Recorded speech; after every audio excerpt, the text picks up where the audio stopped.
Well, well, well, the once homely Nissan Sentra seems to have picked up some lines. It also lost a lot of weight, shed a little power, and picked up some Google tech. That's a pretty good set of headlines for 2013. Let's drive this 13 Sentra SL and check the tech.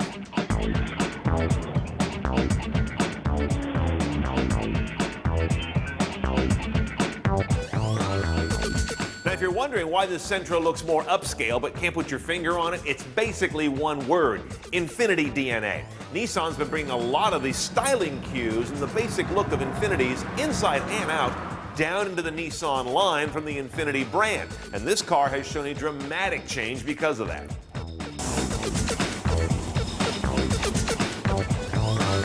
Now inside, the Infinity touches continue. Not a ton of them in this price class, but the gauges are more Infinity-like. Everything's much more grown up in here than you typically saw in a Nissan. And check this out. They must be watching my videos. They finally did something to improve the maps. By the way, the navigation rig, as you can see, is SD card based. Lots of car makers are doing that now. I think Ford was the first, but now everyone's getting on board. Now, to have navigation, that means we have this 6-inch Nissan Connect head unit. This is optional. You won't have this for sure. You'll have a 4.3 smaller LCD if you really go base on one of these cars. Let's start off with that navigation system. And one of the things I like about the way this thing operates is it's very quick, partly because of that SD card, partly because they've obviously got enough processing power behind it. Now, where this unit's really cool and really dopey is here when you go to these Google functions. We have Google Send to Car, and more interestingly, Google POIs, points of interest. Let's do a search. Let's just say I'm going to go something generic like a pizza joint. And I start my search. What's going to happen is a phone call is going to initiate on my connected paired device. This thing does not use the data connection per se as much as it does what's basically a modem connection over the voice network. As a result, it's slower than hell. I've sat here and watched this thing take literally minutes to go out, do the search, pull some results, and then cache the rest of them. And worse than that, once you get to a result you're interested in, it doesn't have that nice, rich, contextual stuff that Google's known for. Where are the ratings? Where's Street View? I can see a map, but where's all that stuff? A couple other gripes on this. You cannot enter anything in that POI Google window while the car is moving. That means the passenger can't either. That's a fail. And voice command does not tie into the Google services. Everything else, but not that. So it's basically a pull over and use it experience for results that I find not worth it. Now onto our media sources. All the big boys are here with the exception of HD radio. We've got satellite radio, AM and FM, single slot CD above it right there. And under aux, you rotate through several modern sources, including your iPod or USB device. I've got an iPod in now. Tagging looks fine. You've also got Pandora support, though it will not work on my Android phone for whatever reason. And you have Bluetooth streaming as well. And the MetaTag support on that is also quite good. Oh, by the way, the Bluetooth support on this guy also includes text message handling, and you can type in a handful of custom text message replies so you can actually send something back that makes sense in your words. A lot of cars give you canned replies that are so generic you'd never actually send one. Now, one choice on the gearbox, this controller right here is for your CVT gearbox, which is the only way to go in this vehicle. No gate, notice that, no shifter paddles, but you do have a sport mode button over here, which is going to change some powertrain performance and shift points and throttle response. We'll check that on a road in a minute.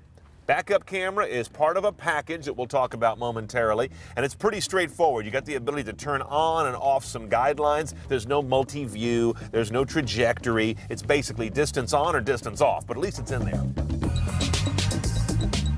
And I mentioned at the top, the Sentra's actually lost a few horsepower since last model. We got a pretty petite motor here, a 1.8-liter inline-4 with nothing real tricky about it. No turbocharging, no direct injection, just a good old modern inline-4.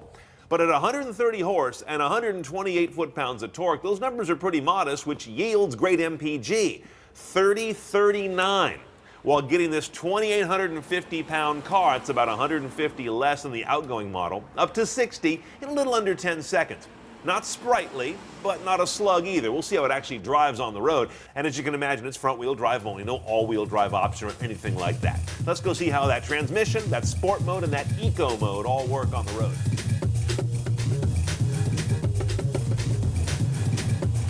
On the road, right off the bat, you're clearly aware this car is tuned for economy and not any kind of performance, even though it's got a sport mode, and we'll try that out in a moment. Now, Nissan generally does CVTs well. This one does well, although CVTs sometimes can get caught on their own flat-footedness. That doesn't happen often with this. It's still about as good as they get in the industry. So, eco mode, you hit that and you feel a noticeable deadening of the powertrain response. It's as if the pedal wants to think for a minute and let you think for a minute. Do you really want to use that gasoline to accelerate right now? Well, you stay on it and it eventually will deliver. Same thing goes for deceleration. It starts to really kind of become a non-decelerating engine. Very little compression braking. Switch over to sports and you have a real difference in the throttle responsiveness, how it holds higher RPMs. There aren't really shifts on a CVT the way there are in a geared gearbox. But it's still the same engine. There's not a lot of sap in there. So that's kind of a silly mode to me. What you should appreciate about this car is its understated interior, good sight lines, better than most all the way around, nice high airy greenhouse, a very well-balanced ride. It's not a sloppy ride at all, even though it's not a sporting undercarriage. And it's built real solidly, at least off the factory line like this. Look, this Sentra is just a nice place to sit while you're doing your commute. And that's 80% of what 80% of cars have to do. Okay, let's price this 13 Sentra. We have an SL here, the top trim to start with, 20,004 delivered. 2 packages to go CNET style. First, add in premium, $1,200. That gets you a glass moonroof and the upgraded Bose audio. I would do that. It's a fair price. Here's the one you have to get, the navigation package. It gets you navigation, obviously, a 6-inch, that touch LCD that we saw that had such great response, the Google services for better or for worse, Bluetooth streaming, text message support, Pandora support, backup camera for $650. What? I thought it was a typo. I thought they left off a 1 or even a 2 and it wouldn't be a bad value, but it's $650. This Sentra is a nice car all around. Nothing about it stands out in particular, but it's a very livable everyday car. It's a tremendous refresh, and when you get it with that navigation package, you feel like you stole some tech legally.